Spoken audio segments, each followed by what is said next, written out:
ధరణి కమిటీతో సచివాలయంలో మంత్రి పొంగులేటి శ్రీనివాస్ రెడ్డి భేటీ అయ్యారు. ధరణి సమస్యల తక్షణ పరిష్కారానికి కమిటీ ఇవ్వనున్న మధ్యంతర నివేదికపై సభ్యులతో చర్చలు జరుపుతున్నారు. ఈ నేపథ్యంలో రేపు సిద్దిపేట, మెదక్ జిల్లాలతో పాటు మరో 2 జిల్లాల కలెక్టర్లతో కమిటీ సభ్యులు సీసీఎల్లో సమావేశం కానున్నారు. ఆయా జిల్లాల్లోని క్షేత్రస్థాయి భూ సమస్యలపైన ఆరా తీయనున్నారు. అనంతరం మంత్రి పొంగులేటికి పూర్తిస్థాయి మధ్యంతర నివేదికను అందించనున్నారు.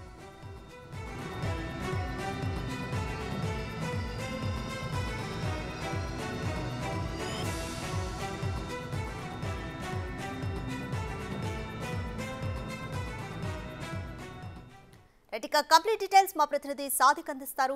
సాదిక్, రేపు మంత్రి పొంగులేటికి పూర్తి స్థాయి మధ్యంతర నివేదికను అందించనున్నారు. అయితే ఈ మధ్యంతర నివేదికలో ఎలాంటి అంశాలు పొందుపరిచే అవకాశం కనిపిస్తోంది?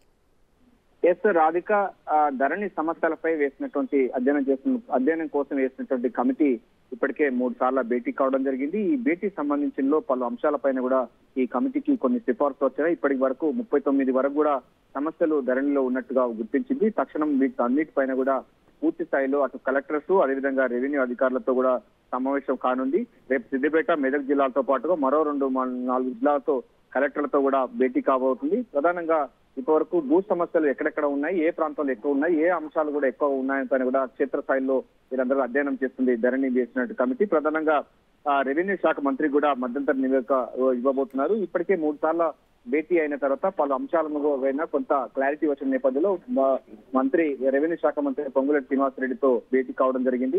కమిటీ మధ్యంతర సంబంధించిన నివేదిక ఇచ్చేందుకు వాళ్ళు కూడా సిద్ధమవుతున్నారు. అయితే అంతకంటే ముందుగానే ఒక 2-3 జిల్లాలకు సంబంధించినటువంటి కలెక్టర్స్ తో మీటింగ్ ఏర్పాటు చేసిన తర్వాత వారి యొక్క అభిప్రాయం తీసుకున్న తర్వాత ఇప్పటి ఉన్నటువంటి 119 సమస్యల్లో 39 సమస్యల పైన కూడా కొంచెం క్లారిటీ వచ్చినట్టు అయింది. సో ఈ నేపథ్యంలోనే మరింత రోడ్ మ్యాప్ కూడా కావాల్సిన అవసరం కూడా ఈ కమిటీకి ఏర్పడింది. సో రెవెన్యూ శాఖ మంత్రితో సంప్రదింపులు కొనసాగిన తర్వాత రేపు కలెక్టర్లతో కూడా సమావేశాలు కొనసాగుతుంది.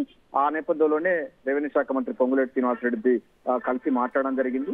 సో ఏదైనప్పటికీ ఇక్కడ రేపు సిద్దిపేట, మెదక్ జిల్లాతో పాటుగా మరో 2-3 జిల్లాలకు సంబంధించిన కలెక్టర్లతో సీసీఎల్ సమావేశం ఉండబోతుంది. సో దానికి సంబంధించినటువంటి పర్మిషన్స్ కానీ ఇతరత్ర అంశాలు కానీ ఎజెండా ఏది ఉంటుందో దానిపైన కూడా మంత్రి రెవెన్యూ శాఖ మంత్రికి చెప్పాల్సిన అవసరం ఉంటున్న నేపథ్యంలో ఆయనతో భేటీ కావడం అన్నది ప్రాధాన్యత సంతరించుకుంది. ఏదైనప్పటికీ ధరణిపై వేసినటువంటి కమిటీ ఇప్పటికే 3 సార్లు భేటీ అయింది. మరోసారి కూడా భేటీ అయిన తర్వాత పూర్తి స్థాయి దీనికి గైడ్లైన్స్ వచ్చే అవకాశం ఉంది. ప్రభుత్వం మాత్రం చాలా సీరియస్ గా ధరణి రద్దు చేసి ఆ స్థానంలో భూమాతాన్ని కొత్త పోర్టల్ తీసుకురాబోతుంది. భూ సమస్యలు రాకుండా ఒక 100 సంవత్సరాల వరకు కూడా భూ సమస్యలు ఎక్కడ లేకుండా ఉండే విధంగా పకడ్బందీగా ప్లాన్ లో ముఖ్యమంత్రి రేవంత్ రెడ్డి నాయకత్వంలో ప్రభుత్వం అయితే ముందుకు పోతుంది. అందులో భాగంగానే శరవేగంగా ఈ ధరణి వేసిన కమిటీ తన యొక్క మార్గదర్శకాలు కానీ తన యొక్క అధ్యయనాన్ని మరింత వేగం పెంచింది. రాధిక, సాదిక్, మధ్యంతర నివేదిక రేపు వచ్చే అవకాశం కనిపిస్తుంది. మరి తర్వాత పూర్తి స్థాయి నివేదిక ఎప్పటిలోపు వస్తుంది? అలాగే ప్రభుత్వం ఎలాంటి చర్యలు తీసుకునే అవకాశం ఉంది?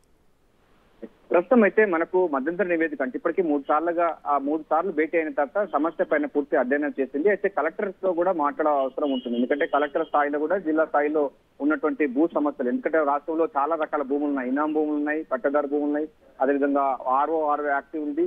దీంతో పాటుగా అటవీ భూములు ఉన్నాయి. ఇట్లా చాలా సంబంధించినటువంటి భూములు తెలంగాణ రాష్ట్రంలో ఉన్నాయి. దానికి సంబంధించిన టెక్నికల్ ఆస్పెక్ట్స్ కూడా ఉంటాయి. సో వాటిని ఏం చేయాలని పైన కూడా మరింత అధ్యయనం కావాల్సిన అవసరం ఉంది. అందులో భాగంగానే వాళ్ళు రేపు సిద్దిపేట, మెదక్ సంబంధించిన కలెక్టర్లతో సమావేశం కానున్నారు.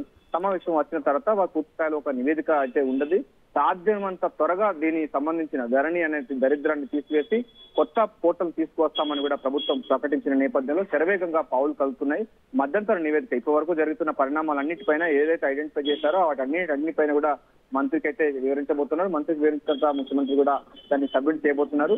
సాధ్యత తొందరగా ధరణిని తీసేసి ఆ స్థానంలో భూమాత పోర్టల్ తీసుకొచ్చేందుకు ప్రభుత్వం యుద్ధ ప్రాతిపదికంగా శరవేగంగా పావులు కలుపుతుంది. దానికి సంబంధించినటువంటి మెకానిజం అంతా కూడా పూర్తి చేస్తుంది. Rajasthan. Right, thank you Sadiq.